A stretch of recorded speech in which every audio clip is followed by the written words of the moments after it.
ఈ రోజు మన వీడియోలో SQL ఇంజెక్షన్ ల్యాబ్స్ ని ఎలా సెటప్ చేయడం మరియు డేటాబేస్ కనెక్షన్ ఇష్యూస్ ని ఎలా రిసాల్వ్ చేయడం అనే దాని గురించి డీటెయిల్ గా చూడబోతున్నాం. Let's get started for the day. మన వీడియో కోసం ఆది SQL ల్యాబ్స్ ని యూజ్ చేయబోతున్నాం. సో మనం టైప్ చేద్దాం ఆది SQL ల్యాబ్స్ గిటబ్.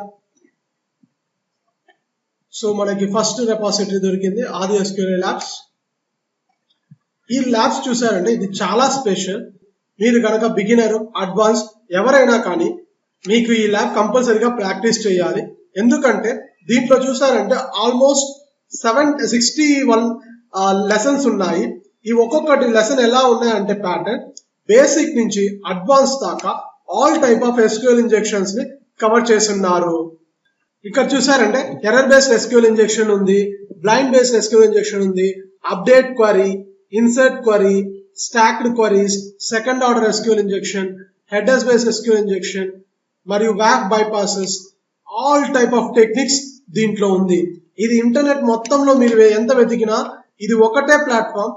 దీంట్లో మీకు అన్ని టైప్ ఆఫ్ SQL ఇంజెక్షన్ ని డీటెయిల్ గా ప్రాక్టీస్ చేసేదానికి ప్రొవైడ్ చేసిన ప్లాట్ఫామ్.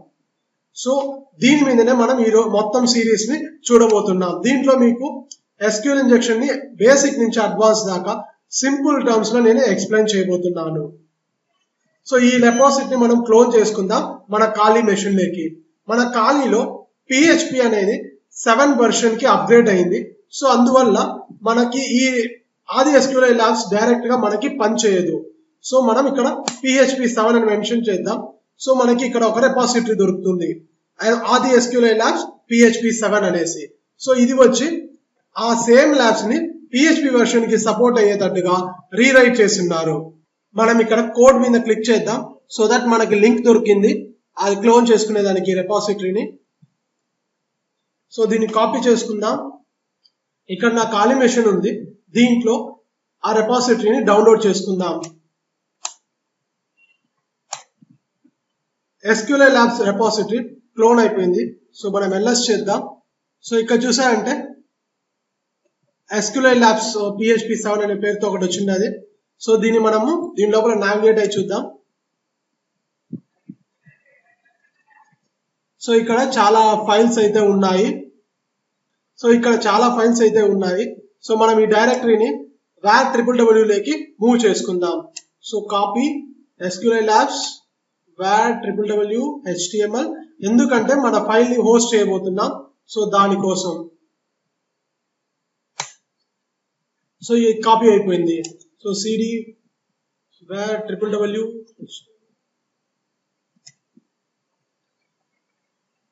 సో ఇక్కడ నేను www లోకి పేస్ట్ చేశాను.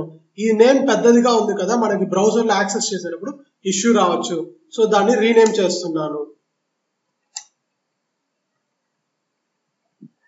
దీన్ని SQLi అని నేను రీనేమ్ చేస్తాను.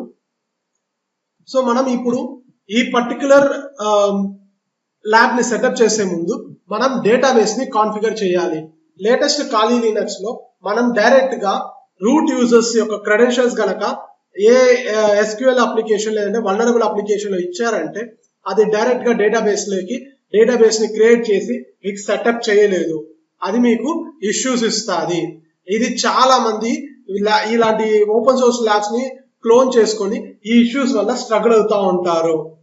సో ఇలాంటి ఇష్యూస్ ఎప్పుడైనా మీరు ఫేస్ అయ్యారంటే ఫస్ట్ మీరు చేయాల్సిన విషయం ఏంటంటే MariaDB లోకి వెళ్ళి మన MySQL అనేది MariaDB ఫ్లేవర్, సో దాంట్లోకి వెళ్ళి ఒక సెపరేట్ యూజర్ ని క్రియేట్ చేయాలి. దాని తరువాత అతనికి ఈ డేటాబేస్ లో ఈ MariaDB లో స్టోర్ అయ్యే అన్ని డేటాబేసెస్ కి యాక్సెస్ ఇచ్చారంటే దాన్ని బట్టి మీ అప్లికేషన్ అనేది సెటప్ అవుతుంది. సో అది ఎలా క్రియేట్ చేయడం అనేది ఇప్పుడు చూద్దాం. సో ఫస్ట్ MySQL సర్వీస్ ని స్టార్ట్ చేద్దాం.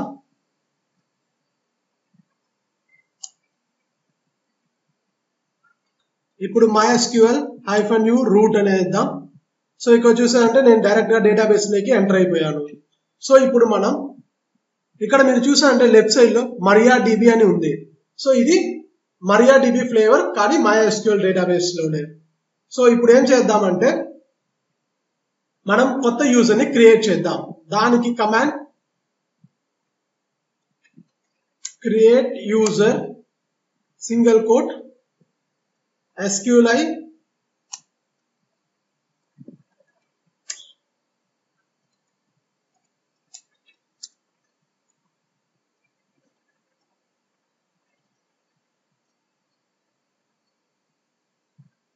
సో దీని కమాండ్ వచ్చి క్రియేట్ యూజర్ SQLi SQLi అనేది user name. So SQLi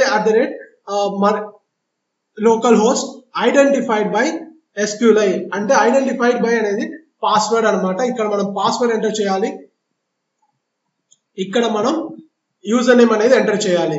so మీకు ఏ యూజర్ నేమ్ కావాలో దాన్ని మీరు యూటిలైజ్ చేసుకోవచ్చు. సో క్వరీ చూసారంటే ఓకే అయిపోయింది.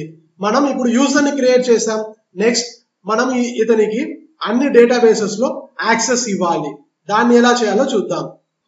దానికి grant all privileges on star.star. ఈ star.star అనేది డేటాబేస్. మనం అన్ని డేటాబేసెస్ కి ఇస్తున్నాం కాబట్టి star.star. మీరు ఏదైతే స్పెసిఫిక్ డేటాబేస్ కి ఇవ్వాలనుకుంటే ఇక్కడ డేటాబేస్ నేమ్, ఈ స్టార్ దగ్గర డేటాబేస్ నేమ్ ఇవ్వాలి. లెట్స్ సే మీరు టెస్ట్ డేటాబేస్ క్రియేట్ చేస్తున్నారు అనుకోండి. సో ఇక్కడ test.star అని ఇస్తే మీ డేటాబేస్ సెట్ అయిపోతుంది. సారీ, star.test అనే ఇచ్చారంటే మీ డేటాబేస్ సెట్ అయిపోతుంది. ఇప్పుడు మనం యూజర్ నేమ్ ఇవ్వాలి. ఏ యూజర్ కి అయితే మనం యాక్సెస్ ఇవ్వాలనుకుంటున్నామో. SQLi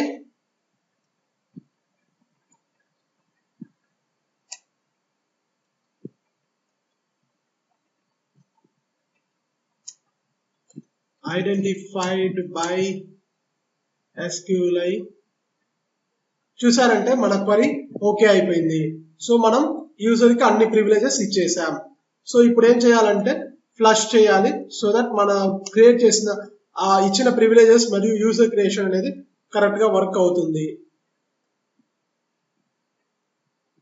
సో మన ఫ్లష్ అయిపోయింది. So select user from mysql.users.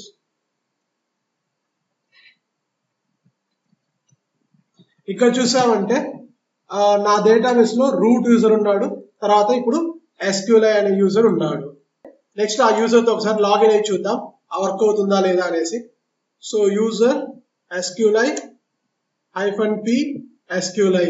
So -u అనేది యూజర్ నేమ్, -p అనేది పాస్వర్డ్.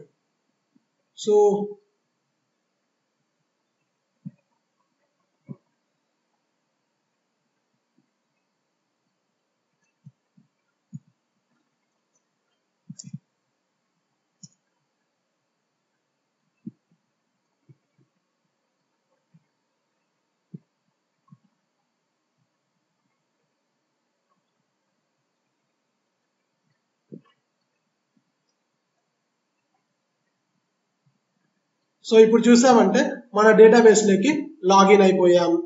సో ఇప్పుడు మనం ఇదే క్రెడెన్షియల్స్ వెళ్ళి ఇందాక క్లోన్ చేసిన రెపాజిటరీలో ఎంటర్ చేద్దాం. So let's cd SQLi. ఇక్కడ SQLi కనెక్షన్స్ అని ఒక ఫోల్డర్ ఉంది, దాంట్లోకి వెళ్ళాలి. అక్కడే వచ్చి మన ఈ డేటాబేస్ కన్ఫిగరేషన్ కి రిలేటెడ్ డేటా ఉంటుంది. ఇక్కడ dbcrates.inc ఉంది కదా, దాన్ని ఓపెన్ చేద్దాం. ఇక్కడ చూసారంటే ఆల్రెడీ DB యూజర్ ఉంది. సో దాన్ని SQLi ఇద్దాం. Password blank SQLi.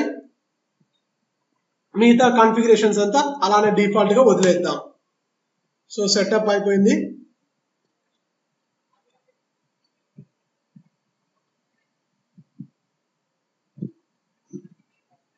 ఒకసారి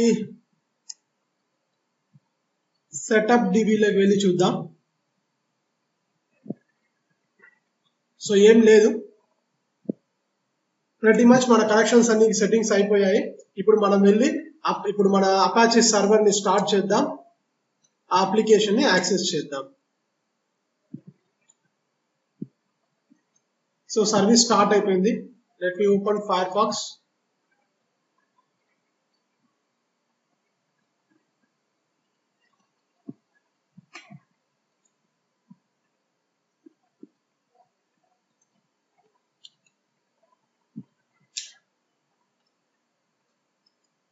సో మన బ్రౌజర్ ఓపెన్ అయింది.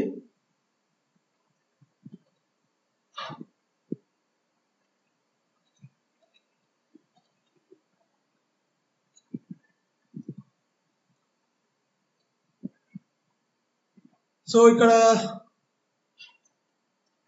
ఇప్పుడు లోకల్ హోస్ట్ SQLi అని ఇద్దాం. ఇక్కడ చూసారంటే మన ల్యాబ్ అవైలబుల్ గా వచ్చింది. సో మనం జస్ట్ ఈ సెటప్ ఆర్ రీసెట్ మీద క్లిక్ చేద్దాం. ఇక్కడ చూసారంటే మన డేటాబేస్ క్రియేట్ అయిపోయింది. సో దాట్స్ ఇట్, మన lab setup ready. So next video నుంచి మనం ఈ పెన్ టెస్ట్ ఎలా చేయడం అనే దాన్ని చూద్దాం. జస్ట్ ఇలా కిందకి స్క్రోల్ చేయండి, మీకు ఇక్కడ ఛాలెంజెస్ లిస్ట్ వస్తుంది. So lesson 1. So here we go. ఒకసారి మనం వెరిఫై చేద్దాం మన డేటాబేస్ ఏమేమి క్రియేట్ అయ్యాయి అనేసి. సో దానికి MySQL -u SQLi -p SQLi show databases command use చేయొచ్చు. ఇక్కడ చూసారంటే సెక్యూరిటీ అని ఒక డేటాబేస్ క్రియేట్ అయింది, అది ఛాలెంజెస్ అని ఇంకొక డేటాబేస్ క్రియేట్ అయింది అది. సో ఈ రెండు డేటాబేసెస్ మన ల్యాబ్ కి రిలేటెడ్. ఐ హోప్ ఈ వీడియో మీకు యూస్ఫుల్ గా ఉంటుంది అనుకుంటున్నాను. ఈ వీడియో నచ్చినట్టయితే లైక్ చేసి సబ్స్క్రైబ్ చేయండి, మరియు మీ ఫ్రెండ్స్ అండ్ ఫ్యామిలీతో షేర్ చేయండి, మరియు మీ వాల్యుబుల్ కమెంట్స్ మీ కమెంట్ బాక్స్ లో రాయడం మర్చిపోవద్దు.